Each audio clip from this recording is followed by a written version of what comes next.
Mesdames et messieurs, bonjour, ladies and gentlemen, welcome. Alors, comme formation spirituelle, je vous invite d'aller à mon école, l'école de la force, sur Amazon, en français ou en anglais. Vous pouvez l'avoir virtuelle ou brochée. Temps spécial pour 2 semaines, 9,99. Le virtuel et celui en papier, 19,99. Après, il va tomber au prix régulier. Allez voir, description, tout est là, vous allez voir, puis c'est intéressant. Je commence avec la nouvelle saison, saison numéro 3. Bon, maintenant, pas d'ordre professionnel ou d'ordre de formation, pas du tout. Je vais vous raconter, continuer à vous raconter mon histoire, selon ce que j'ai compris et j'ai analysé. Est-ce que je suis en train de vous donner un conseil juridique ou quoi que ce soit? Non. Je ne suis pas un avocat, je ne travaille pas pour le barreau du Québec et ça ne m'intéresse pas. Je vois trop de corruption puis ça pue. OK, est-ce que je suis un politicien? Non. Je suis un docteur médical? Non. Fait que je suis rien de tout ça. Je vous donne pas de conseils, là, je vous parle. Alors, suite aux événements qui m'est arrivé dans ma vie, en 2023,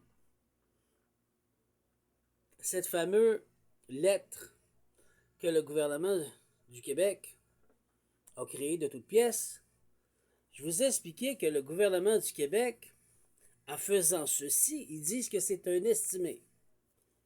Mais je vous ai expliqué aussi que la loi 366 stipule très bien qu'ils n'ont pas le droit de me mettre en contrat.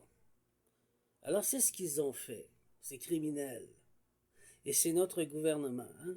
C'est plate, mais c'est ça la vérité.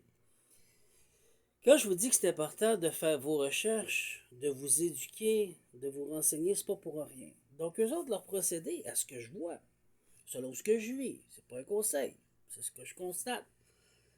Ils t'envoient une facture avec un estimé pour pouvoir t'asseoir sur ta chaise parce qu'ils disent que tu fais trop d'argent, ou il y a des jaloux, ou ils t'aiment pas face, pour te dominer.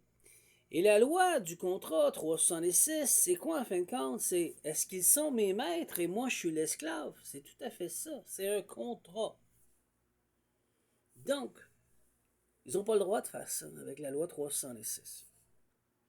Ils me l'ont fait, j'ai perdu mon compte de banque, il a été saisi parce que les banques se lavent les mains. Ils disent, faites votre histoire avec le barreau du Québec, moi je me mêle de mes affaires. Donc les banques, pas pu de mettre de l'argent dans le compte de banque, pas pu retirer l'argent dans le compte de banque.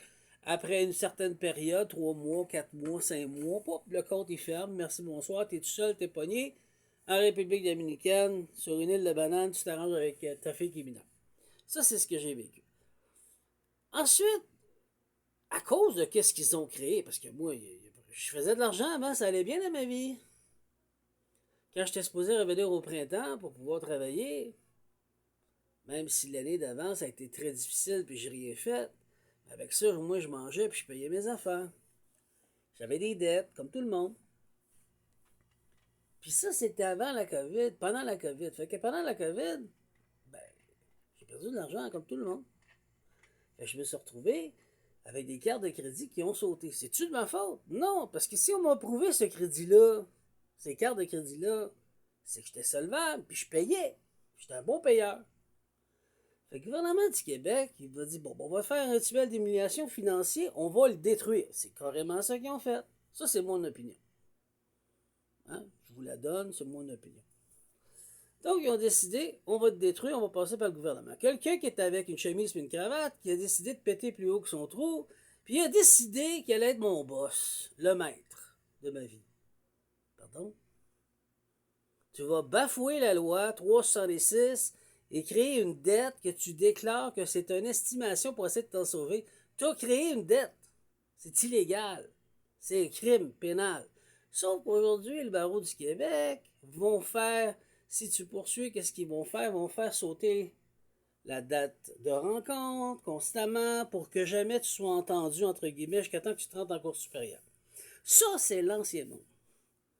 Le nouveau monde, c'est autre chose, parce que le Créateur suprême nous emmène vers respecter ma loi. Donc, il se retrouve devant un poteau, vous allez lâcher mes enfants et vous allez vous conformer. C'est pas moi qui le dis, c'est le Créateur suprême. et faire face à vos crimes que vous faites en esclavant la population. Et la couleur n'a rien à voir, là, comme vous voyez. Là. Deuxième chose que j'ai compris, à cause qu'ils ont détruit, en faisant cette fameuse dette, ça l'a détruit ma vie financière. Je suis plus capable de payer, j'étais à l'autre bout du monde, plus capable de payer tous les comptes ça. Poum, poum, poum, poum, poum, poum.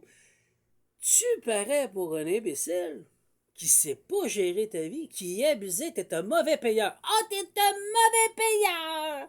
Tout le monde te regarde comme un bébé. Ah ouais? Pourquoi qu'on m'a accordé tout ça dans ma vie avant si j'ai toujours payé? Ah ben là, t'as arrêté de payer, t'es un cave. Ah oui, c'est ça. L'humain, là, va pas aller plus loin, il est éduqué pour être un abruti. Fait qu'il va agir en abruti. Excuse-moi de le dire, mais c'est ça. Hein? Fait que c'est pour ça que c'est important de vous éduquer et de comprendre comment ça fonctionne. Ils ont un an pour saisir. Qu'est-ce qu'il y a à saisir? Rien, je suis poigné sur une île de banane. Prends ce que tu veux que je fasse. Une fois que ça c'est fait,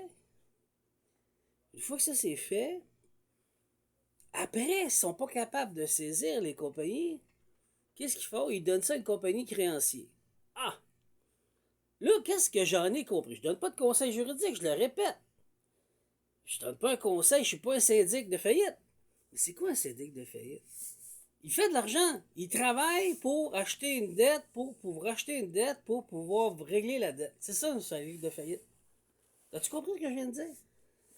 Le syndic de faillite, il va évaluer, maintenant que tu dois 10 000 ou tu dois 20 000 il dit, bon, on va racheter tes dettes pour 5 000 trouve-moi 5 000, là, puis moi, je vais faire 2 000 dessus, on va racheter tes dettes pour 3 000. C'est ça que le syndic fait. Ça veut dire quoi? Ce que j'en ai compris. Je peux pas le confirmer, je suis pas un avocat, je suis pas un syndic non plus, puis je m'avance pas. Ça veut dire quoi?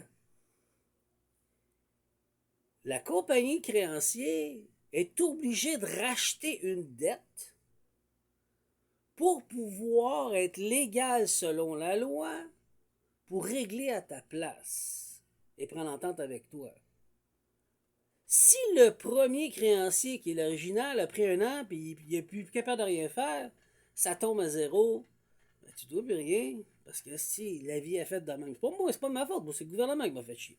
C'est le gouvernement qui m'a fait ça. Après ça, tu te dis, ben là, je vais bien régler le crédit, c'est pis ça, mais c'est catastrophique, comment qu'on va faire? Fait que là, il t'arrive avec des super frais d'intérêt qui augmentent, qui augmentent, qui augmentent. Puis après, oups, ça drop ça drop aux trois quarts, ça drop de moitié, ça drop de trois quarts. Tu te retrouves avec un quart, moins qu'un quart la dette. Tu sais quoi qui se passe? Soit que la compagnie créancière a racheté la dette. Mettons une dette de 2000 $, ils l'ont acheté. Bon, dis-moi, je veux jouer là, aux cartes, là. On veut jouer à la loto, là. Je rachète ça pour 50 $, je rachète ça pour 100 $. L'autre, il dit que c'est mieux prendre 100 $ que sur 2000 $ qu'il n'y a rien avant tout. Il a racheté la dette. Donc, ce que j'en ai compris, je ne vous dis pas que c'est ça exactement, c'est à vous de faire vos recherches. Donc, ça veut dire quand il t'appelle puis il te harcèle, tu te dis, bon, dans ton nom, tu dis, avez-vous racheté la dette?